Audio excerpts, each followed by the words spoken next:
دعا سے پہلے نصیحت فرمائیں گے جامعہ عربیہ ہدایت العلوم کے محقق و استاد حدیث ہم سب کے مخدوم و محترم حضرت مولانا مفتی محمد اجمل قاسمی میں حضرت سے ادب درخواست کر رہا ہوں کہ تشریف لائیں اور اپنی قیمتی نصیحتوں سے سامعین کو محفوظ فرمائیں. اس کے بعد دعا.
الحمد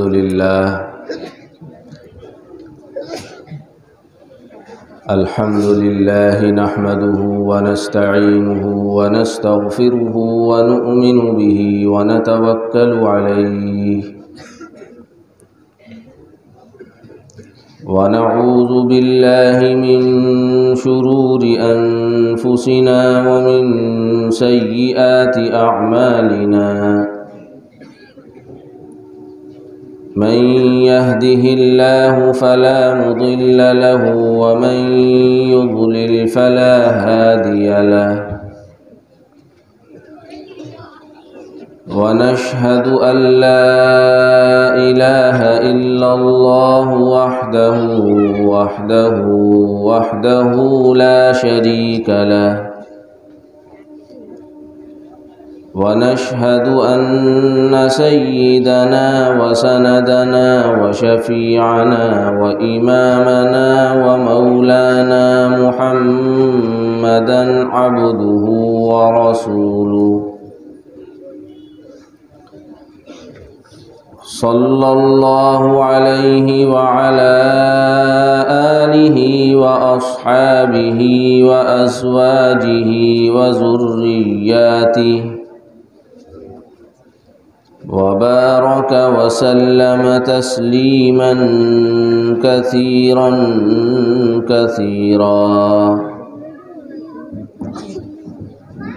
أما بعد فأعوذ بالله من الشيطان الرجيم بسم الله الرحمن الرحيم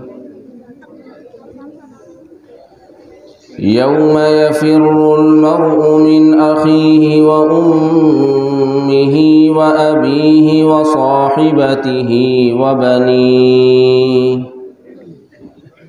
لكل امرئ منهم يومئذ شأن يغنيه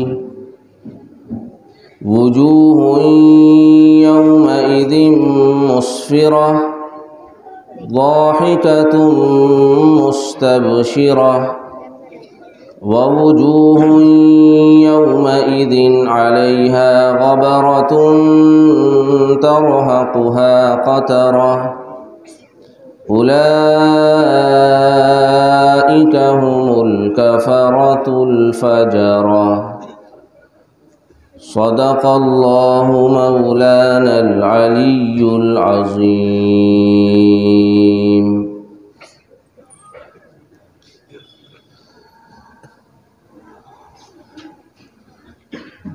اسٹیج پر تشریف فرما علماء کرام،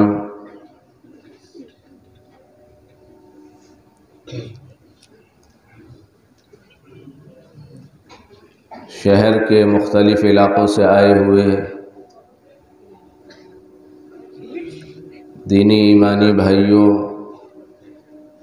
دوستوں، عزیزوں اور بزرگوں، اور بے پناہ عزتوں کی مستحق پردہ نشین خواتین اسلام،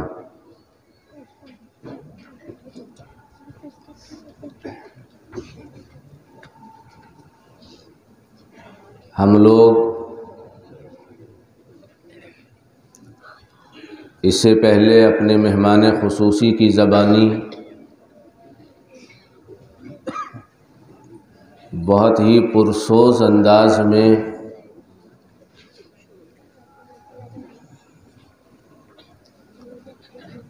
یوں کہنا چاہیے کہ زندگیوں میں تبدیلی لانے والی ایسی باتیں سن رہے تھے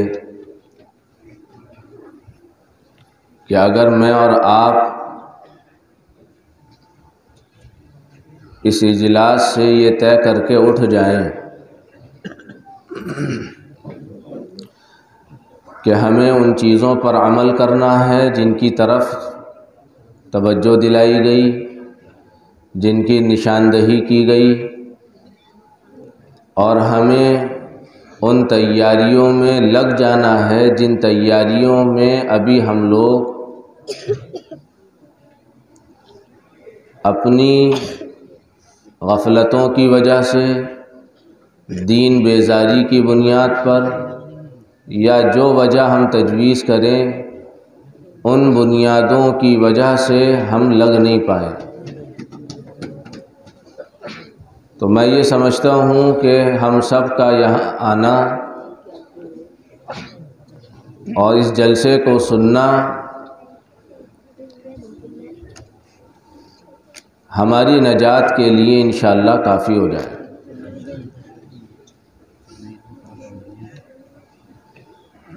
اللہ تعالی ہم سب کو عمل کی توفیق عطا فرمائے۔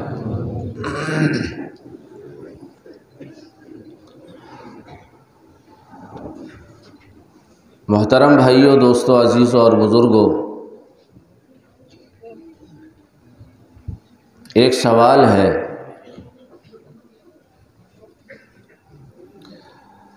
کہ اللہ نے ہمیں دین کیوں دیا ہے؟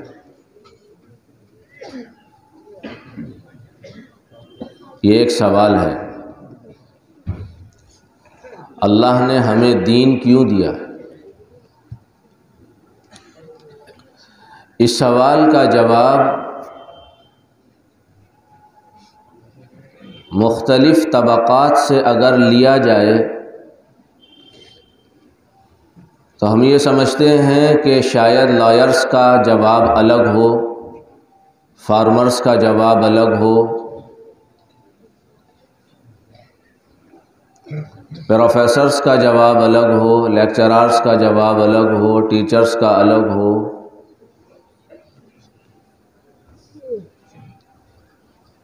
مالداروں کا الگ ہو، غریبوں کا الگ ہو، شہر والوں کا الگ ہو، گاؤں والوں کا الگ ہو، دینداروں کا الگ ہو، دین بیزار لوگوں کا الگ ہو۔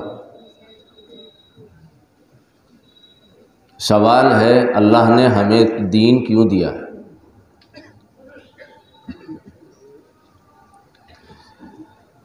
اس سوال کا جواب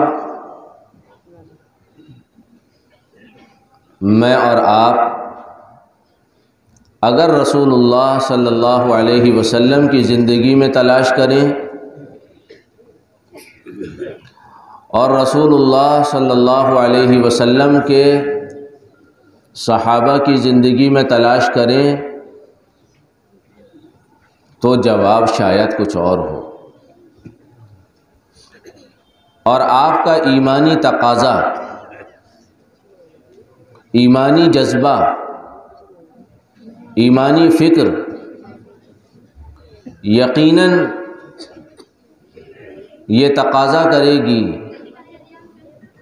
کہ وکیلوں کے جواب پر ہم مطمئن نہیں ہو سکتے، کاشتکاروں کے جواب پر ہم مطمئن نہیں ہو سکتے، کسانوں کے جواب پر ہم مطمئن نہیں ہو سکتے، دنیا کے کسی آدمی کے جواب سے ہمیں تشفی اور تسلی حاصل نہیں ہو سکتی۔ یقیناً اس سوال کا جو جواب رسول اللہ کی زندگی سے، اور اس سوال کا جو جواب حضرات صحابہ کی زندگی سے ہمیں ملے گا وہ ہمارے لیے لائق تقلید بھی ہوگا، قابل عمل بھی ہوگا۔ سوال قائم کیا گیا، ہمیں دین کیوں ملا؟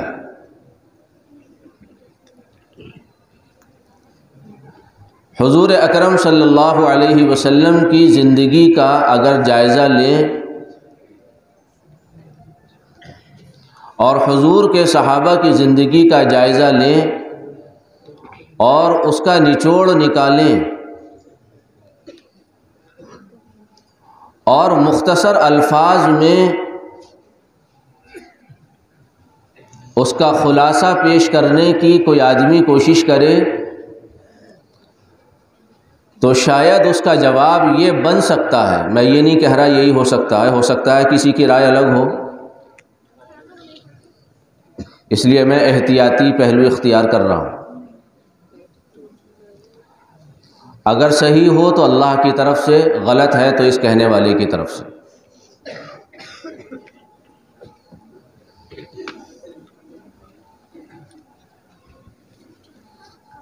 حضور کی زندگی سے، صحابہ کی زندگی سے اگر اس سوال کا جواب نکالا جائے اور اس کا خلاصہ پیش کیا جائے تو یہ کہا جا سکتا ہے کہ دنیا میں بسنے والے انسانوں کو دین اس لیے ملا ہے تاکہ ان کی زندگی دین کا نمونہ بنے۔ یہ ہمارے سوال کا جواب ہے۔ ہمیں اور آپ کو مذہب اس لیے ملا، شریعت اس لیے ملی، طریقت اس لیے ملی، رسول اللہ صلی اللہ علیہ وسلم کی زندگی اس لیے ملی، حضور اکرم صلی اللہ علیہ وسلم کا اسوہ اس لیے ملا تاکہ میری اور آپ کی زندگی دین کا نمونہ بنے۔ ابھی ہمارے معظم، مکرم، محترم مہمان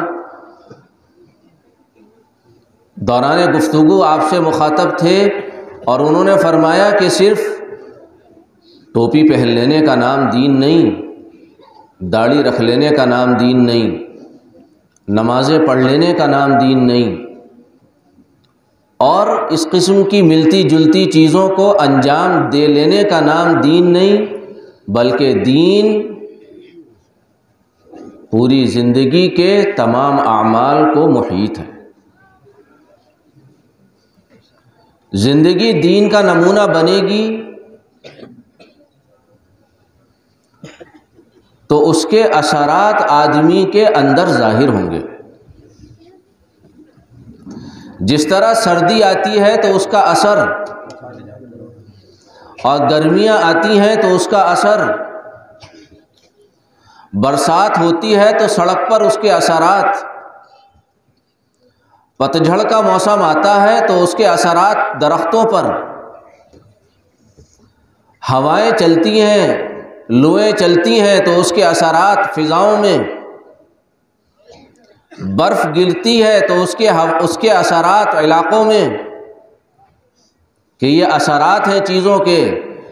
زندگیاں دین کا نمونہ بنیں گی، مردوں کی بنے، عورتوں کی بنے، بڑوں کی بنے، چھوٹوں کی بنے، امیروں کی بنے، غریبوں کی بنے، پڑھے لکھے طبقے کی بنے، ناخواندہ طبقے کی بنے۔ اگر زندگیاں دین کا نمونہ بنیں گی تو اس کے اثرات ظاہر ہو کر رہیں گے۔ اس کا ایک اثر یہ ہے، زندگی کے دین کا نمونہ بننے کا ایک اثر یہ ظاہر ہوتا ہے کہ آدمی مسجد میں آنے جانے کا عادی بنتا ہے۔ مسجد میں آنے جانے کا عادی بن رہا ہے تو یہ سمجھا جائے گا کہ زندگی دین کا نمونہ بن رہی ہے۔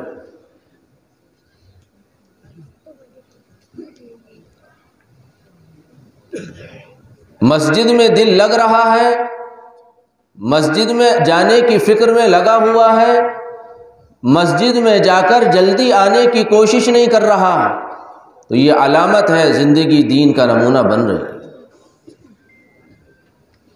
اس یقین کے ساتھ جا رہا ہے کہ میں مسجد جا رہا ہوں مسجد اللہ کا گھر ہے، جو اللہ کے گھر میں آتا ہے وہ اللہ کا مہمان ہوتا ہے، اللہ اس کا میزبان بنتا ہے، اور جس کا اللہ میزبان بن جائے اس کے کیا کہنے۔ یہ تصور اسے مسجد سے آنے نہیں دیتا، یہ تصور اسے مسجد سے جانے نہیں دیتا، یہ تصور اسے چھوٹے سجدے کرنے سے باز رکھتا ہے، لمبے سجدے کرنے پر مجبور کر رہا ہے۔ یہ ایک علامت ہے کہ زندگی دین کا نمونہ بن رہی ہے، اور یہ تصور کہ میں اللہ کا مہمان ہوں، اور دنیا کا ضابطہ ہے غریب سے غریب آدمی کے یہاں بھی اگر کوئی مہمان آ جائے، وہ غریب آدمی اپنی بساط بھر کوشش کر کے میزبانی کا انتظام کرتا ہے، مہمانی کا انتظام کرتا ہے، غریب سے غریب آدمی بھی اگر اس کے یہاں مہمان آ گیا تو وہ میزبانی کا اور مہمانی کا انتظام کرتا ہے۔ خانوادہ نبوت کے چشم و چراغ حضرت حسن، حضرت حسین اور حضرت عبداللہ بن جعفر رضی اللہ تعالی عنہم اجمعین سفر حج پر تشریف لے جا رہے ہیں۔ اللہ کی شان، ہم یہ کہیں کہ اتفاق، لیکن میرے بھائیوں یاد رکھو اللہ کے یہاں اتفاق نام کا کوئی لفظ نہیں۔ اس کائنات میں، اس آسمان کے نیچے، اس زمین کے اوپر جتنے کام ہو رہے ہیں وہ پری پلان ہو رہے ہیں، وہ ساری چیزیں طے شدہ ہیں۔ اتفاق کا لفظ انسانوں کی ڈکشنری میں ہو سکتا ہے، اللہ کے یہاں اس لفظ کا کوئی خانہ نہیں ہے۔ ہم یوں کہیں اتفاق ہے، اللہ یہ کہہ رہا ہے کہ نہیں، اتفاق نہیں، یہ طے شدہ چیز تھی۔ بہرحال ہم جو طے کریں، یہ تینوں حضرات سفر حج کے لیے نکلے اور اللہ کی شان راستے میں قافلے سے بچھڑ گئے، قافلہ آگے چلا گیا اور یہ پیچھے رہ گئے۔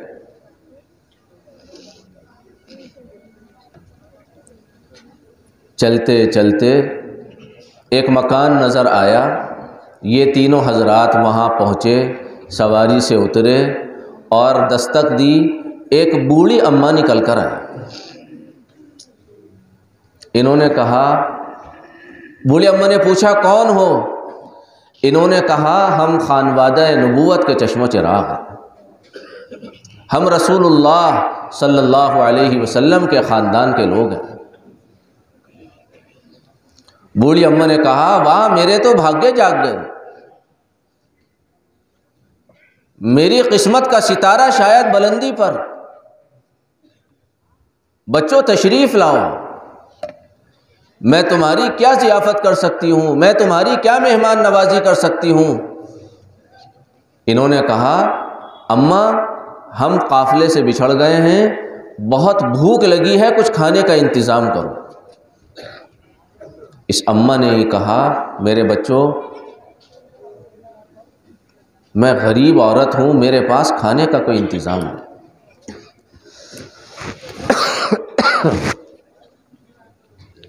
ایک بکری بندھی ہوئی تھی، کمزور اور لاغر قسم کی۔ انہوں نے کہا کہ یہ بکری ہے، اسے کاٹ کر ہمارے لیے کھانا بناؤ۔ چنانچہ وہ بکری کاٹی گئی اور ان حضرات کے لیے کھانا بنا، اور انہوں نے کھانا کھایا اور دعا دے کر یہ واپس آ گئے اور بوڑھی اماں سے کہہ گئے کبھی مدینے آنا تو ہم اس کا صلہ دیں گے۔ یہ بات میں نے اس پر عرض کی کہ غریب سے غریب آدمی کے یہاں بھی اگر کوئی مہمان آ جاتا ہے تو وہ بھی اپنی بساط بھر کوشش کر کے اس کی مہمان نوازی کا انتظام کر لیتا۔ ایک بکری تھی وہ کاٹ کر کھلاتی۔ ان کے شوہر گئے ہوئے تھے، واپس آئے، کہنے لگے بکری کہاں ہے؟ کہنے لگی آج بڑے قیمتی اور مبارک مہمان آئے تھے، ایسا ایسا واقعہ تھا، میں نے ان کے اکرام میں کاٹ کے کھلا دی۔ اس نے کہا خدا کی بندی نہ جانے کون تھے، ایک ہی بکری تھی وہ بھی تو نے کاٹ دی۔ اس نے کہا جی مہمان آئے تھے، میری غیرت نے گوارا نہ کیا کہ مہمانوں کو یوں ہی چلتا کر دوں۔ بات آئی گئی ہو گئی، بات آئی گئی ہو گئی۔ عرصہ گزرا، زمانہ بیتا، جس علاقے میں یہ بڑھیا بڈھے رہ رہے تھے، ضعیف العمر لوگ رہ رہے تھے، وہاں پریشانی آئی۔ یہ لوگ مدینہ منورہ کام کاج کے لیے آ گئے اور یہ کام میں لگ گئے۔ حضرت حسین رضی اللہ تعالی عنہ ایک دن فجر کی نماز ادا کر کے اپنے خدام کے ساتھ گھر جا رہے تھے، راستے میں دیکھا کہ وہ بوڑھی اماں جس نے ضیافت کی تھی وہ مینگنیاں چگ رہی ہے۔ انہوں نے سلام کیا اور معلوم کیا، اماں پہچانا؟ کہ نہیں میں نے تو نہیں پہچانا۔ کیا ہم وہی ہیں مسافر جو تمہارے یہاں آئے تھے اور تم نے ہمارا اکرام کیا تھا اور مہمانی کی تھی اور ہم نے تم سے وعدہ کیا تھا تم ہمارے یہاں آنا، ہم اس کا صلہ دیں گے، اماں ہمارے ساتھ آؤ۔ اب یہ بوڑھی اماں ان کی مہمان گھر لے گئے، اپنے خزانچی سے کہا بوڑھی اماں کو 1000 بکریاں اور 1000 روپے نقد دے دو۔ یہ دستور ہے، کوئی کسی کا مہمان بنے تو اس کی ضیافت ہوتی ہے۔ پھر حضرت حسن کے یہاں لے گئے اور کہنے لگے یہ بوڑھی اماں ہیں جنہوں نے ہماری ضیافت کی تھی، میں نے 1000 بکریاں 1000 نقد دیے ہیں، آپ بتائیں کیا دیتے ہیں؟ انہوں نے کہا کہ میں بھی 1000 بکریاں اور 1000 نقد دیتا ہوں۔ یہ دونوں کہنے لگے کہ ایک ہمارا بھائی اور تھا عبداللہ بن جعفر، چلو اس کے پاس چلتے ہیں، اس کے پاس چلتے ہیں۔ ان کے پاس لے کر گئے۔ عبداللہ بن جعفر نے رضی اللہ تعالی عنہ یہ پوچھا کہ ان دونوں بھائیوں نے تمہیں کتنا دیا ہے؟ کہ جی ایک نے 1000 بکریاں 1000 نقد اور دوسرے نے بھی 1000 بکریاں 1000 نقد دیے ہیں۔ عبداللہ بن جعفر رضی اللہ تعالی عنہ نے سر پکڑا، کہنے لگے اماں تم ان دونوں کے پاس پہلے کیوں چلی گئیں؟ پہلے میرے پاس آتی، میں تمہیں اتنا دیتا کہ ان کے پاس جانے کی ضرورت نہیں پڑتی، لیکن میں ان شہزادوں سے زیادہ نہیں دے سکتا۔ ان دونوں نے مل کر 1000 یعنی ٹوٹل 2000 بکریاں اور 2000 نقد دیے ہیں۔ عبداللہ بن جعفر بھی 2000 بکریاں 2000 نقد تمہیں دیتا۔ یہ دنیا کی ریت ہے، جو جس کے یہاں جاتا ہے اس کا مہمان ہوتا ہے، اور مہمان اپنے اور میزبان اپنے مہمان کا اکرام کرتا ہے۔ یہ تصور مسجد میں لا رہا ہے کہ میں اللہ کے گھر میں آ رہا ہوں تو اللہ کا مہمان ہوں اور اللہ میرا میزبان ہے، اور جس کا میزبان اللہ بن جائے اسے کسی کی ضرورت نہیں ہے۔ حضرت سیدنا سلیمان علی نبینا علیہ الصلاۃ والسلام نے اللہ سے درخواست کی تھی کہ آپ کی مخلوق کی ضیافت کرنا چاہتا ہوں۔ اللہ نے ارشاد فرمایا سلیمان اس چکر میں نہ پڑو، یہ تمہارے بس کا کام نہیں۔ درخواست کرتے رہے، بالآخر اجازت ملی، مہینوں کھانا تیار کیا گیا، جنات کے ذریعے کھانا تیار ہوا، بڑی بڑی دیگوں میں بنایا گیا اور پھر اسے رکھا جاتا رہا، ٹھنڈی ہوائیں اس پر چلتی رہیں۔ مہینوں کی محنت کے بعد جب اتنا کھانا تیار ہو گیا کہ حضرت سلیمان نے محسوس کیا کہ اب میں کھانا شروع کر سکتا ہوں، تو عرض کیا اللہ تبارک و تعالیٰ کی بارگاہ میں، الہ العالمین اب آپ اپنی مخلوق کو بھیج دیجئے، کھانا شروع کروائیں۔ اتنے یہ شروع کریں گی، پیچھے سے کھانا بن رہا ہے۔ اللہ تبارک و تعالیٰ کا حکم آیا، کون سی مخلوق سے شروع کرو گے؟ تری کی مخلوق سے پہلے شروع کرنا ہے یا خشکی کی مخلوق کو پہلے کھلانا ہے؟ حضرت سلیمان علی نبینا علیہ الصلاۃ والسلام نے سوچا پہلے تری کی مخلوق کو فارغ کر دیا جائے، پھر خشکی کی مخلوق کو دیکھیں گے۔ تو کہنے لگے الہ العالمین پہلے مچھلیوں کو بھیج دیا جائے، پہلے تری کی مخلوق کو بھیج دیا جائے۔ اللہ تبارک و تعالیٰ نے حکم دیا، ایک مچھلی سمندر سے نمودار ہوئی اور اس نے حضرت سلیمان علی نبینا علیہ الصلاۃ والسلام سے جس انداز میں بھی اس نے کہا ہو، اور یہ کہا سنا ہے سلیمان آج تم نے ہماری ضیافت کی ہے؟ کہا ہاں ہم نے تمہاری ضیافت کی ہے۔ کہ شروع کریں کہ ہاں شروع کرو، یہ دسترخوان لگا ہوا ہے اور کھانا لگا ہوا ہے، تم شروع کرو بسم اللہ۔ حضرت مولانا اعزاز عزیز صاحب نے لکھا ہے، نفحۃ العرب میں لکھا ہے، یہ واقعہ مستند کتاب میں لکھا ہوا ہے۔ میں کوشش کروں گا اس موقع اسٹیج سے کوئی ایسی بات آپ تک نہ پہنچے، آپ بھی دعا فرمائیں۔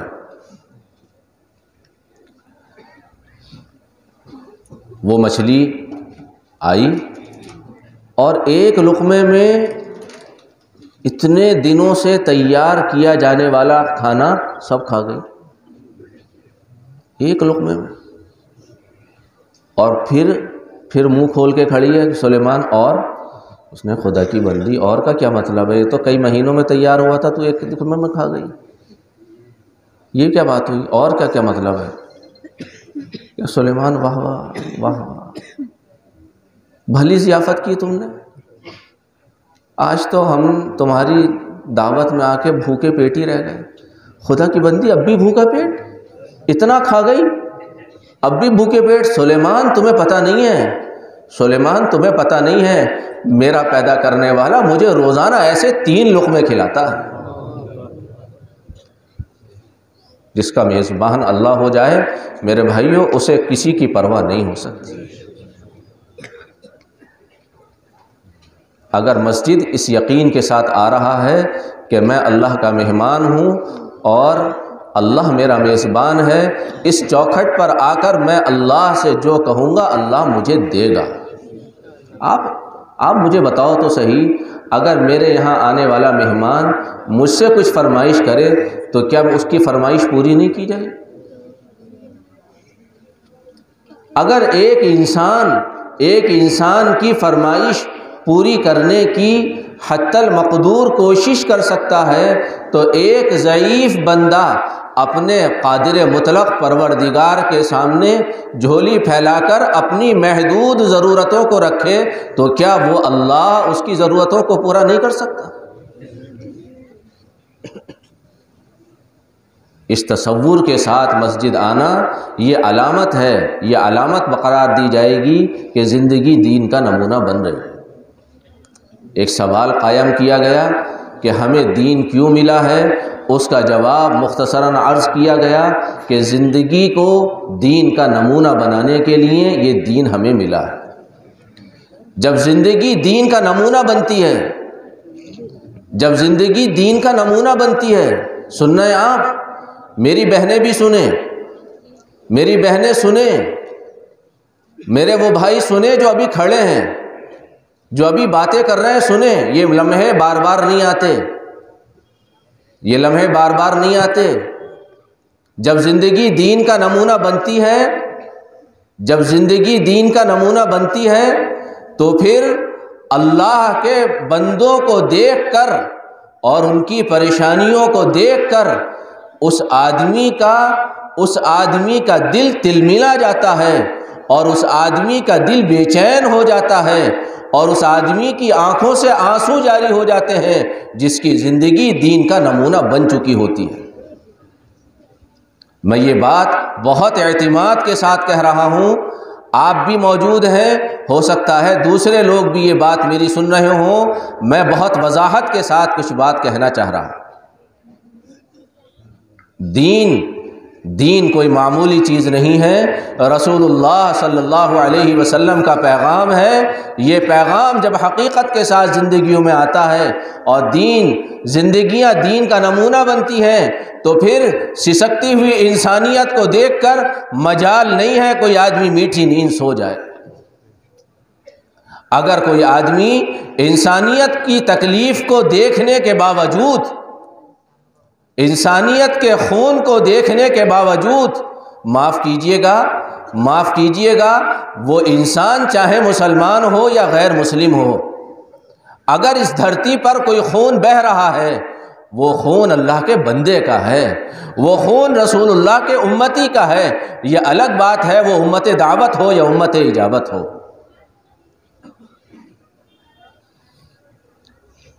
یہ احساس اس وقت اور بڑھ جانا چاہیے جب وہ اللہ کا فرما بردار بھی ہو اور رسول اللہ کا اطاعت شعار بھی ہو۔ جب زندگی دین کا نمونہ بنے گی تو لوگوں کی پریشانیاں دیکھ کر آدمی تلملا جائے گا اور اس کے اندر کا ضمیر اس کو جھنجھوڑے گا اور اس کو آمادہ کرے گا اور اس کو اندر سے تیار کرے گا کہ اس وقت تجھ سے جو بن پڑتا ہے، جو بن سکتا ہے، تجھے اس کی مدد کرنی ہے اور کرنی ہے۔ کہ اس جذبے پر، اس احساس پر اس آدمی کی ترقیات کے فیصلے اللہ کے دربار میں ہوتے ہیں۔ آپ میری بات سن رہے ہیں؟ خدا کرے میں اپنی بات آپ کو سمجھا سکوں۔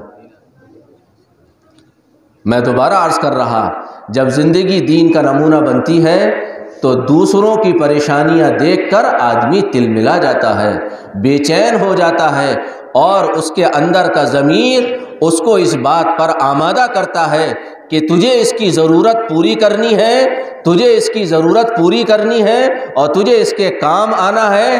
اس احساس پر جو یہ قدم اٹھاتا ہے، اس کے قدم کے اٹھانے پر اللہ تبارک و تعالیٰ کا غیبی نظام حرکت میں آ جاتا ہے۔ ربیع بن سلیمان ایک آدمی گزرے ہیں رحمت اللہ علیہ۔ یہ اپنے گاؤں سے حج کرنے کے لیے نکلے، ان کا بھائی بھی ان کے ساتھ تھا، گاؤں کے لوگ ان کے ساتھ تھے۔ قافلہ گاؤں سے نکلا، چلتے چلتے کوفے میں آیا۔ کوفہ ایک جگہ کا نام ہے، آپ میں سے بہت سے لوگوں نے نام سنا ہوگا کوفے کا۔ یہ قافلہ کوفے میں پہنچا اور وہاں فروکش ہوا، وہاں اس قافلے نے قیام کیا اور اپنی ضرورتوں کو پورا کرنے میں قافلے والے مشغول ہو گئے۔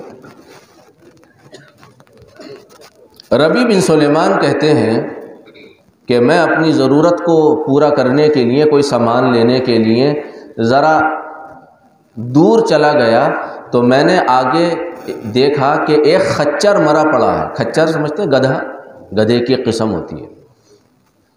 ایک خچر مرا پڑا ہے اور ایک عورت ہے جو اس خچر کے پاس، مرے ہوئے خچر کے پاس بیٹھی ہے اور اس کا گوشت کاٹ کر اپنے تھیلے میں ڈال رہی ہے۔ کہنے لگے مجھے بڑی حیرانی ہوئی اور بڑا مجھے تعجب ہوا، اور میں دل میں سوچنے لگا کہ یہ خراب قسم کی عورت تو نہیں ہے کہ مرے ہوئے خچر کا گوشت کاٹ کر اور بنا کر لوگوں کو کھلائے اور پیسے کمائے؟ کہیں ایسا تو نہیں؟ ربیع بن سلیمان کہتے ہیں میں چھپ کر اسے دیکھنے لگا، وہ گوشت کاٹتی رہی، تھیلے میں ڈالتی رہی اور تھیلا لے کر وہ ایک سمت کو چل دی۔ ربیع بن سلیمان بھی اس کے پیچھے پیچھے چل دی۔ یہ عورت ایک گھر پر پہنچی، دیکھنے میں وہ گھر ایسا لگتا تھا کہ اپنے وقت میں عالی شان رہا ہو۔ علامتیں عالی شان مکانات کی یہ ہوا کرتی تھیں کہ ان کے دروازے بلند ہوا کرتے تھے۔ یہ عورت اس دروازے پر پہنچی اور نوکنگ کی، دستک دی، دروازہ بجایا۔ اندر سے آواز آئی، کون ہے؟ اس عورت نے کہا میں مصیبت کی ماری ہوں، دروازہ کھولو۔ دروازہ کھلا۔ ربیع بن سلیمان کہتے ہیں کھولنے والی بچیاں تھیں، میں نے ان بچیوں کے چہرے پر نظر ڈالی تو مجھے ان کے چہروں سے لگا کہ یہ غم اور مصیبت کی ماری ہوئی۔ دروازہ بند ہو گیا۔ ربیع بن سلیمان دروازوں کی جھیریوں میں سے اندر کا منظر دیکھنے لگے، کہنے لگے کہ سارا گھر کھنڈر بنا ہوا تھا اور یہ عورت اندر سے کہہ رہی تھی بچیوں آؤ اللہ کا شکر ادا کرو، اللہ کی شان ہے وہ جس حال میں اپنے بندوں کو رکھے، لو تمہارے کھانے کا انتظام ہو گیا، اسے بھونو اور اپنی بھوک مٹاؤ۔ وہ بوٹیاں کاٹی جانے لگیں اور بھوننے کی تیاری ہونے لگی۔ ربیع بن سلیمان کہتے ہیں میں تلملا اٹھا اور میں نے وہیں دروازے کے باہر سے کہا اللہ کی بندیوں خدا کے واسطے یہ گوشت استعمال نہ کرو۔ جہاں تک میری معلومات ہے مجوسیوں کے فرقے، ایک فرقے کے علاوہ دنیا کی کوئی قوم مردار کا گوشت کھانے کو حلال نہیں سمجھتی۔ یہ مردار کا گوشت ہے، تم اسے استعمال نہ کرو۔ اس عورت نے کہا کہ تو کون ہے؟ اس نے کہا جی میں پردیسی مسافر ہوں، میں ایک پردیسی مسافر ہوں۔ اس عورت نے کہا ہم تو خود مصیبت کے مارے ہیں، ہم تو خود مصیبت کے مارے ہیں، اور آج چوتھا دن ہے، فاقوں پر فاقے ہو رہے ہیں، حالت اضطرار میں ہماری زندگی پہنچ گئی ہے، اور یہ ایسا موقع ہے جس حالت پر پہنچ کر مردار کا گوشت حلال ہو جاتا، مردار کا گوشت حلال ہو جاتا۔ ربیع بن سلیمان یہ جملہ سن کر رونے لگے، یہ جملہ سن کر رونے لگے۔ اس عورت نے کہا وہ پردیسی مسافر کان کھول کر سن، ہم کوئی دھوکہ دینے والے خاندان سے نہیں ہیں، ہم رسول اللہ صلی اللہ علیہ وسلم کے خاندان کے لوگ ہیں، اور ان بچیوں کا باپ شریف آدمی تھا، شریف لوگوں سے ان کی شادیاں کرانا چاہتا تھا۔ 3 سال پہلے اس کا انتقال ہو گیا، بچیوں کی شادی نہ کر پایا، جو ترکہ چھوڑا تھا وہ سب ختم ہو گیا، آج ہمارے پاس کچھ نہیں، تو اپنی راہ لے، ہمیں اپنا کام کرنے دے۔ ربیع بن سلیمان فوراً واپس آئے اور راستے میں یہ طے کیا کہ مجھے سفر حج پر نہیں جانا۔ میں یہ بات اس پر عرض کر رہا جب زندگی دین کا نمونہ بنتی ہے تو کیا حالات بنتے ہیں۔ قافلے میں آئے، اپنے بھائی سے کہا میرا حج کو جانے کا ارادہ نہیں۔ بھائی نے کہا نہیں بھائی، تم تیاری کر کے آئے، سارا نظام بنا کر آئے، اور حج کے یہ فضائل ہیں، حج کے یہ فضائل ہیں، پیدل جانے کے یہ فضائل ہیں، سواری پر جانے کے یہ فضائل ہیں، بہت سارے فضائل سنائے۔ انہوں نے کہا جی جو فضائل ہوں مجھے حج پر نہیں جانا۔ ربیع بن سلیمان نے اپنا توشہ لیا جو 600 درہم تھے، چاندی کے سکے، 100 درہم کا آٹا خریدا، 100 درہم کے کپڑے خریدے، اپنے احرام کی چادریں لیں، اپنے کپڑے لیے، اور جو 400 درہم بچے وہ آٹے میں چھپا دیے، اور بھاگے بھاگے اس گھر پر پہنچے اور کہا کہ یہ سامان تمہاری نظر ہے، اپنی ضرورت کو پورا کر لینا، اپنی ضرورت پوری کر لینا۔ ان لوگوں نے یہ سامان دیکھا، ربیع بن سلیمان کا یہ سلوک دیکھا، تو اس عورت نے کہا ربیع بن سلیمان تو نے ہماری مدد کی ہے، اللہ تیری مغفرت فرمائے، اللہ تیرے اگلے پچھلے گناہ معاف فرمائے، اللہ تجھے حج کا ثواب عطا فرمائے، اور اللہ تبارک و تعالیٰ تیری مدد فرمائے۔ ان میں سے ایک لڑکی نے کہا ربیع بن سلیمان اللہ تجھے ڈبل اجر عطا فرمائے۔ ایک لڑکی نے کہا ربیع بن سلیمان تو نے ہمارے ساتھ حسن سلوک کیا ہے، اللہ تجھے اس کا نعم البدل عطا فرمائے۔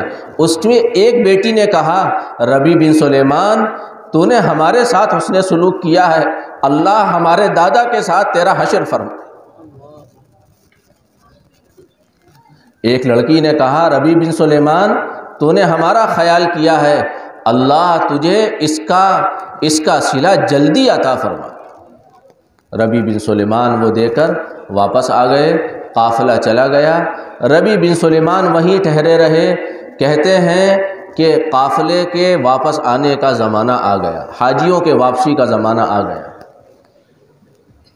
جب پہلا قافلہ آیا، کہتے ہیں ربیع بن سلیمان رحمۃ اللہ علیہ کہ میں نے اس قافلے کو دیکھا تو میری آنکھوں میں آنسو آ گئے، اور میں نے اپنے دل سے کہا کہ تو وہ محروم القسمت آدمی ہے، اور تو ان محرومین لوگوں میں ہے جو دربار کی حاضری سے محروم کر دیے گئے۔ اور میں انہیں دیکھ کر رونے لگا، اور جب وہ قافلہ قریب آیا تو میں قافلے والوں کو مبارکباد دینے لگا، اور میں کہنے لگا تمہارا سفر حج مقبول ہو، تمہاری رمی جمرات مقبول ہو، تمہارا قیام عرفات مقبول ہو، تمہارا یہ عمل مقبول ہو، یہ عمل مقبول ہو۔ وہ قافلے والے کہنے لگے عجیب بات کہتا ہے ربیع بن سلیمان، کیا تو ہمارے ساتھ عرفات میں نہیں تھا؟ کیا تو نے ہمارے ساتھ شیطان کو کنکریاں نہیں ماری؟ کیا تو نے ہمارے ساتھ بیت اللہ کا طواف نہیں کیا؟ کیا تو ہمارے ساتھ مزدلفے میں نہیں تھا؟ کیا تو نے ہمارے ساتھ فلاں کام نہیں کیا، فلاں کام نہیں کیا؟ ربیع بن سلیمان حیران ہیں اور قافلے والے یہ کہہ رہے ہیں۔ یہ قافلہ آیا اور گزر گیا۔ کہتے ہیں پھر میرے علاقے کا قافلہ آیا، میرا بھائی اس میں، میرے گاؤں کے لوگ اس میں نے انہیں بھی مبارکباد دی اور میری آنکھوں سے آنسو بہنے لگے اور میں ان سے کہنے لگا خدا تمہارا حج قبول فرمائے اور اللہ تعالیٰ تمہاری محنتوں کو قبول فرمائے۔ قافلے کے لوگ کہنے لگے ربیع تو عجیب بات کہتا ہے، یہ کیسی دعا ہے؟ کیا تو نے ہمارے ساتھ حج نہیں کیا؟ کیا تو ہمارے ساتھ عرفات میں نہیں تھا؟ کیا تو ہمارے ساتھ دعا میں شریک نہیں تھا؟ کیا تو ہمارے ساتھ طواف میں شریک نہیں تھا؟ کیا تو ہمارے ساتھ رمی جمارات میں شریک نہیں تھا؟ کیا تو ہمارے ساتھ فلاں مقام پر نہیں تھا، فلاں مقام پر نہیں تھا؟ ربیع بن سلیمان ہے کہ حیرت زدہ بنے ہوئے ان کی باتیں سن رہے ہیں۔ اتنے میں ایک آدمی قافلے والوں میں سے باہر آیا اور اس نے کہا ربیع بن سلیمان تجھے معلوم نہیں، تجھے یاد نہیں تو کیسی باتیں کر رہا ہے؟ تو یاد کر جب ہم روضہ اقدس پر رسول اللہ صلی اللہ علیہ وسلم کے مزار مبارک پر حاضر ہوئے تھے اور سلام پیش کر کے باب جبرائیل سے نکل رہے تھے، اس وقت بھیڑ زیادہ تھی، تو نے اپنے پاس سے ایک اشرفیوں کی تھیلی نکال کر مجھے دی تھی اور یہ کہا تھا کہ رکھ لو، واپسی میں مجھے واپس کر دینا۔ لے بھائی ربیع بن سلیمان تیری امانت تیرے حوالے اور میں تجھے سپرد کرتا ہوں۔ ربیع بن سلیمان نے وہ تھیلی لی، قسم کھا کر کہتے ہیں کہ واللہ میں اس تھیلی کو جانتا بھی نہ تھا۔ اس تھیلی پر لکھا ہوا تھا عربی میں، جس کا ترجمہ یہ ہوتا ہے جو ہمارے ساتھ سودا کرتا ہے وہ نفع میں رہتا ہے۔ کہتے ہیں میں واپس آ گیا، مجھے کچھ ماجرا سمجھ میں نہیں آ رہا تھا، یہ ہو کیا رہا ہے، لوگ کہہ کیا رہے ہیں؟ میں کوفے میں ہوں اور لوگ کہہ رہے ہیں طواف کیا ہے، میں کوفے میں رہا، لوگ کہہ رہے ہیں تو نے رمی جمارات کیے ہیں، میں کوفے میں تھا، لوگ کہہ رہے ہیں تو عرفات میں ہمارے ساتھ تھا، مزدلفے میں ہمارے ساتھ تھا۔ عشاء کی نماز پڑھی، اپنے وظائف پورے کیے اور اسی فکر میں آنکھ لگ گئی، اسی فکر میں آنکھ لگ گئی۔ ربیع بن سلیمان کہتے ہیں خواب میں رسول اللہ صلی اللہ علیہ وسلم کا دیدار ہوا، حضور کی زیارت ہوئی، میں نے آپ کو سلام کیا، آپ کے مبارک ہاتھ کو میں نے بوسہ دیا، آپ مسکرا رہے ہیں اور سلام کا جواب دے رہے ہیں، مسکرا رہے ہیں، سلام کا جواب دے رہے ہیں، اور آپ ارشاد فرما رہے ہیں ربیع بن سلیمان ہم کتنے گواہ قائم کریں کہ تو نے حج کیا ہے اور تو ماننے کو تیار نہیں، ہم اتنے گواہ قائم کر چکے ہیں کہ تو نے حج کیا ہے اور تو ماننے کو تیار نہیں۔ ربیع بن سلیمان بات یہ ہے کہ جب تو نے میرے گھرانے کے لوگوں پر اکرام کا معاملہ کیا، احسان کا معاملہ کیا، ایثار کا معاملہ کیا، تو تیرے اس عمل کی لاج رکھ کر، اس عمل کو قبول کر کے اللہ تبارک و تعالی نے یہ فیصلہ کیا اور میں نے یہ دعا کی، اور اس دعا کے نتیجے میں یہ نظام حرکت میں آیا کہ اللہ نے تیری شکل میں ایک فرشتہ پیدا کیا اور اس فرشتے کے ذریعے حج کروایا، اور یہ طے کر دیا گیا قیامت تک وہ فرشتہ تیری طرف سے حج کرتا رہے گا۔ زندگی دین کا نمونہ بنتی ہے، زندگی دین کا نمونہ بنتی ہے، لوگوں کی تکلیفیں دیکھ کر دل تلملاتا ہے، احساس بیدار ہوتے ہیں اور احساس پر آدمی عمل کرتا ہے، اللہ کا غیبی نظام حرکت میں آ جاتا ہے،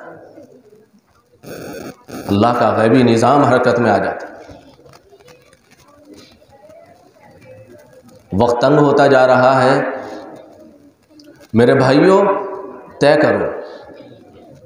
طے کرو انشاءاللہ زندگی دین کا نمونہ بنائیں گے، بہنیں بھی طے کریں زندگی کو دین کا نمونہ بنائیں گے۔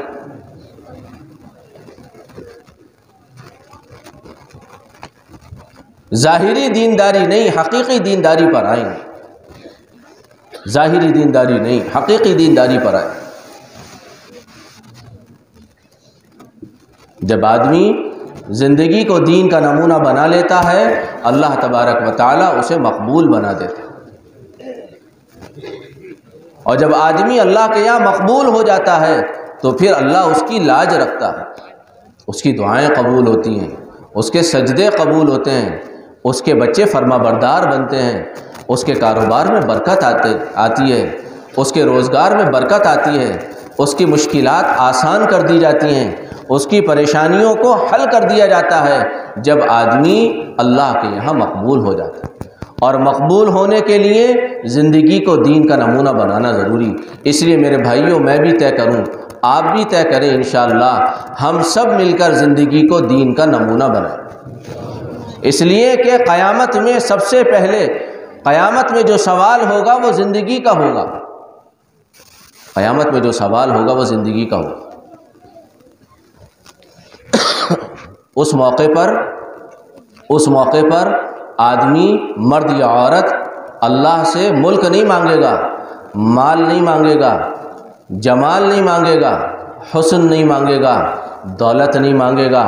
اس وقت آدمی اللہ سے زندگی مانگے گا، اس وقت آدمی اللہ سے زندگی مانگے گا۔ ربنا ابصرنا وسمعنا فرجعنا نعمل صالحا انا موقنون، زندگی مانگے۔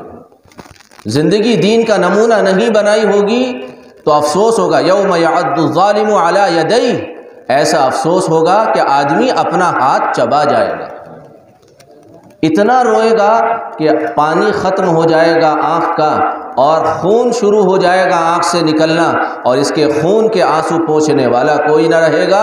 اگر آپ مجھے اجازت دیں تو میں آپ کے سامنے حدیث پاک کا خلاصہ پیش کروں۔ حضور نے فرمایا کہ اتنا روئے گا، اگر تم چاہو تو اس کے پانی میں کشتیاں چلا لو۔ لیکن زندگی اگر دین کا نمونہ نہیں بنائی ہوگی تو یہ رونا اللہ کے رحم کو متوجہ نہیں کرے گا۔ آج اللہ نے مجھے آپ کو موقع دیا ہے، حضرت مولانا فرما کر گئے، یہ مجمع طے کر کے جائے، نفرتوں کی آگ ختم کرو،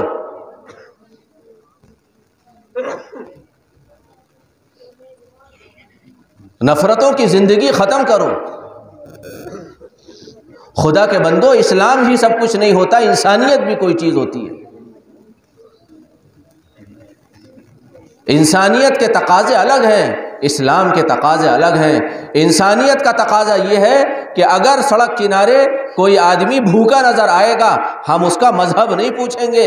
کوئی پیاسا نظر آئے گا، اس کا مذہب نہیں پوچھیں گے۔ کوئی ننگا نظر آئے گا، اس کا مذہب نہیں پوچھیں گے۔ کوئی بے گھر نظر آئے گا، اس کا مذہب نہیں پوچھیں گے۔ کسی کا گھر جلتا نظر آئے گا، اس کا مذہب نہیں پوچھیں گے۔ کوئی بیمار نظر آئے گا، اس کا مذہب نہیں پوچھیں گے۔ کوئی پریشان نظر آئے گا، اس کا مذہب نہیں پوچھیں گے۔ وہ اللہ کا بندہ ہے، وہ رسول اللہ کا امتی ہے، اور میں انسان ہوں۔ انسانیت کی بنیاد پر میں اسے کھانا بھی کھلاؤں گا، اسے پانی بھی پلاؤں گا، اسے کپڑا بھی پہناؤں گا۔ اس کی ضرورت کو پورا کرنا اپنا دینی، ایمانی، انسانی فریضہ سمجھوں گا۔